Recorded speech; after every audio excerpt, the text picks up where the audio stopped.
What's up, everyone? Welcome back to Daily Revs. I'm coming to you today from beautiful Panguitch. I think I'm saying that right.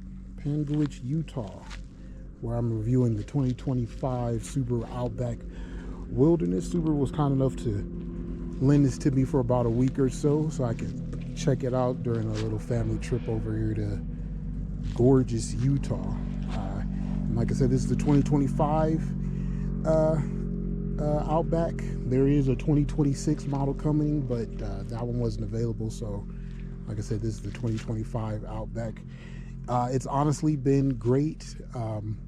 This thing is way more capable than it leads on. It's not some, Jeep Rubicon crushing, trail buster, but it's way more capability than anyone will ever need on a daily basis. So to start things off, what is a Outback Wilderness? So to start, the Outback is basically a wagon version of the Subaru Legacy, which is gone for 2026. But yeah, the Outback is a wagon version of the Subaru Legacy, and the Wilderness trim of the Outback is the ultimate off-road version of the Outback. The Wilderness trim in general is Subaru's off-road trim. So there's a Crosstrek Wilderness,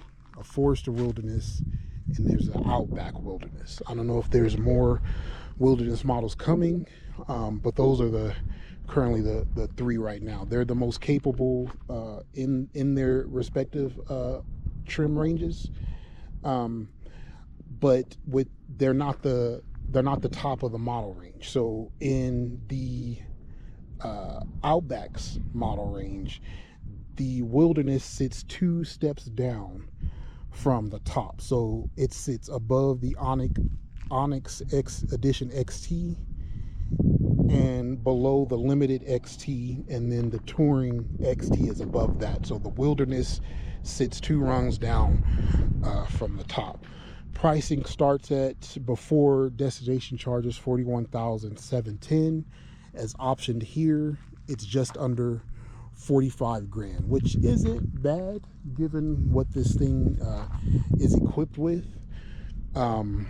It's not too big of an ask, but I think it's an okay price.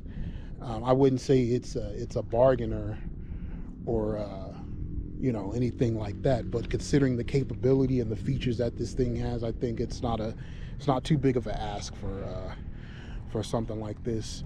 To start, let's start under the hood. And this Outback that Subaru lent me is basically brand new. They said I'm the first one to get my hands on this, and it showed, because when it came to my house, barely had 800 miles on it. So the Wilderness is powered by a 2.5 liter version of Subaru's Boxer 4 engine. In the Wilderness and the higher trims of the Outback, it makes 260 horsepower, 277 pound-feet of torque. That gets routed through Subaru's CVT, the dreaded CVT that some people like to call it, and paired with their asymmetrical all-wheel drive system, routed to all 4 wheels. Always asymmetrical all-wheel drive is standard, or symmetrical all-wheel drive is standard, as you can see here. I'm sorry. Puts that power down, like I said, through a CVT, which is honestly not that great. I mean, it's not bad, but it's I'll get to that in a bit. But 277 horsepower, 60 comes, independent testing shows 60 comes in about just under 6 seconds, which also isn't bad. When it gets up to speed, it hustles.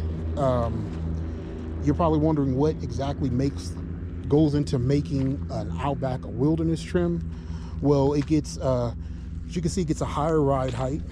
It gets fitted with these Yokohama Geolandar AT off-road tires. Well, they're not off-road tires. I think they're all-terrain tires or something like that. With these great-looking these great looking wheels. They honestly look like factory TEs. If you know what those are they're fitted to a lot of JDM and, you know, tuner cars, but these look like factory TEs. I think they look great. Gets a high ride height.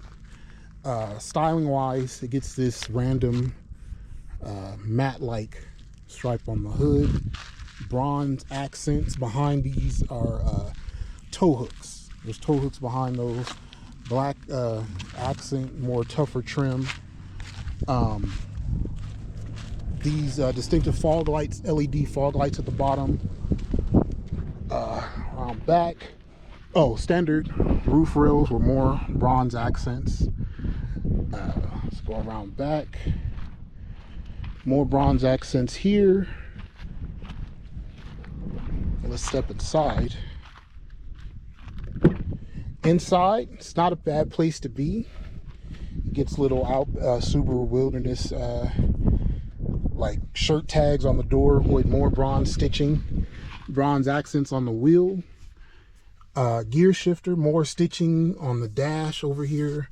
Center armrest. These great looking seats that are pretty comfortable with Subaru Wilderness badges in the headrest.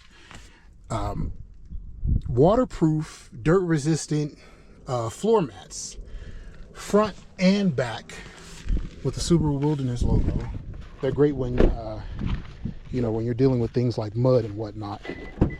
And back, an even bigger waterproof and dirt proof cover for the cargo area. And you raise that up. Honestly, I haven't even checked what's under here. Oh, it's a full-size spare tire, which is surprising. And yeah, lots of cargo room back here, which isn't bad. Cargo capacity is, let me look at my specs really quick. I'm not saying what the cargo capacity is, but it's pretty decent. We've been able to fit a good amount of we've been able to fit a good amount of stuff back here on our trip. And oh, here it is, cargo volume. The back seats folded, get 32.6. I'm sorry, with the seats up, 32.6 cubic feet of space. Fold that down, that grows to 75.6 cubic feet. If you fold these, if you pull these levers here, the seats fold down, and you'll get that 76 cubic feet of space. It's honestly not a, it's a good amount of space. If you're used to bigger SUV, you might be disappointed, but it's worked for us. I haven't complained. Off-road wise, that's probably the $1 million question you're all wondering. How does this thing handle when the pavement leaves? It's pretty good. As you can see, I don't know if you can see where I pulled, it's mud, dirt, gravel. It handled it just fine, especially with the raised ride height. The Outback Wilderness, let me turn the car on here. So the Outback Wilderness gets different modes for its all-wheel drive system that differ from other Outback trims. Subaru calls them X modes. So as you can see here, there's 3: snow, dirt, normal, which is the default mode, and then deep snow and mud. Each one, depending on the settings, from what I understand and what I was told, each one varies, engine braking and power to the wheel that when it detects wheel spin, and helps it get out of the rough stuff. It works extremely well. There were some instances where I took it on, little light trails and stuff like that, going to our cabin or whatever. And at first I was questioning whether or not it would make it, but you switch into those X modes and it handles things just fine. Like there's a level of I don't know the word I'm looking for, but it handles it just fine. You might get, some trepidation or whatever, because this isn't like a Jeep or a Land Rover or something like that. But given what Subaru has put on this thing from the factory and those X modes, it handles the rough stuff surprisingly well. That raised ride height comes in handy. There's also underbody protection, I was told. I don't know if you can see that there. There's a bit of underbody protection. That doesn't mean, you could just go take it on boulders and stuff like that, but it handles the rough stuff pretty well. The raised ride height really helps. The 277 horsepower or the 260 horsepower helps it get out of stuff pretty well. Some people might say it needs more power. Honestly, it doesn't. There's also hill descent control, which helps. There's various off-road settings inside as well when you get into the Subaru Starlink system that I'll talk about here in a bit. So you go to car info and it shows you, suspension articulation, the degree to which the vehicle's tilted and stuff like that. It helps. None of that is to say though that the Subaru Outback Wilderness is without its downsides. The first downside is the powertrain setup. The CVT, this boxer engine, for one, it's not that fuel efficient. I think over our hundreds of miles of driving, we've barely averaged 21 miles per gallon. Around town, I was back home, I was doing V8 like numbers, 15, 16 miles per gallon, and that's not speeding, that's just driving normally. And that points to something that not many people talk about or acknowledge with Subarus, that there are a few of the models aren't that fuel efficient. From the WRX to the Forester, despite the small engine displacement, they're not that fuel efficient. The fact that this has raised ride height, these all-terrain tires, makes the fuel economy a little bit worse. Like I said, I barely cracked when we were just getting here. I barely cracked 21 miles per gallon. As far as I could tell, there's no eco mode. There's no other driving mode, sport or anything like that, aside from the X modes for the all-wheel drive system. Could this use a hybrid? Sure. Subaru doing one for the new Outback, the 26. I'm not sure. I think it's carryover engines, but like I said, not efficient. Secondly, the CVT with the powertrain combination, it's a little laggy off the line. I don't know if it's a combination of turbo lag from the engine and the nature of the CVT, but starting off, the power comes on as a surge. You have to really, you're pressing the accelerator a little bit and then you get into it, the power surges, and it can be a little annoying, especially when you don't mean to do that. And like I said, I think that's just the nature of the fact that it's a CVT and a combination in conjunction with turbo lag. Another downside is in the interior. Let me turn the car back on. So another downside, and this one is kind of major to me because I always try to approach vehicles from whether or not I can live with them on a daily basis.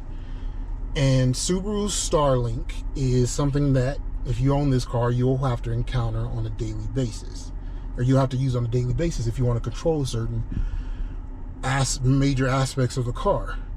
Starlink is not good. It is laggy, slow, not even laggy. It is slow to react. It's just not good. I don't understand why Subaru hasn't invested. I get they're a small company, but I don't understand why they haven't invested more into improving the Starlink infotainment system. It is just not good. The graphics, like if you go to the map navigation by TomTom, the graphics look like something that you see in a car from 2014, the early 2010s maybe. The graphics, they look dated. There are times when you go to do something and what you're pressing to do won't do it right then. It'll take a few seconds, such as, you know, changing the temperature control, going to the maps, loading CarPlay. Even look at this. You see that? Even as simple, look, even something as simple as swiping to go to the next page of settings. It's like, and I'm touching the screen. It's just slow. Starlink, please, Subaru, update Starlink or something. It's not good. Another downside was Subaru's eyesight, the eyesight system. As you can see here, let me go out so I can show you sensors. On the front of the car, there are sensors here for the eyesight. Right here and here. If you're not familiar, Subaru's eyesight is a suite of driver safety assistance features, such as lane departure warning, you know, automatic emergency braking, stuff like that. They're all bundled into one system called eyesight. Like I said, the sensors are here. You can see from the outside. It's not that eyesight is bad, it's that it's very sensitive, and that's one thing automakers need to learn to get a hold on. Eyesight is extremely sensitive to the point where it is a legitimate distraction. From the lane departure warning being so sensitive that I've driven around with it off, to you know, the automatic emergency braking, thinking that a car in an oncoming lane on the other side is you know, is coming towards us. It is extremely sensitive, like I said, to the point of being a distraction. And in my opinion, if you have a safety system that's that sensitive and it's distracting, there's no advantage to the system. So a lot of the features, like I said, I've turned off, you know, the lane departure warning. A lot of the features I left off because the system is just so sensitive. And the distraction part comes in with the warnings, the beeping. There's a row of LED lights here. I don't know if you can see that. There's a row of LED lights here that give various warnings, like when the smart cruise control, which works very well, by the way, that gives various warnings for the eyesight system. The beeping and the flashing is very distracting. I don't know if I haven't seen any settings to where you could, you know, control the sensitivity of the system. I honestly think it's just like that. But the eyesight, it needs to be recalibrated to be not as sensitive because, like I said, it is extremely distracting and annoying. Oh, I didn't talk about the rear seat room. Let me go to the other side. There's a lot of bugs out here. Rear seat room is decent. My son said it's actually comfortable back here. Leg room back here is actually not bad. There's 39.5 inches of leg room back here, so it's pretty comfortable. These seats actually recline. There's no fore and aft adjustment, but the 60-40 split, you can actually recline it. On the Wilderness trim, there are heated seats as well as a standard USB and USB-C charger back here, along with air vents, thank God. It's actually pretty comfortable back here. There's bottle holders in the doors, automatic windows all around, sunroof, which honestly impedes into some headroom. I like outward opening sunroofs, not ones that open into the roof. But yeah, it's pretty comfortable back here. The seats are so soft. I think they're water resistant as well, or some kind of resistant.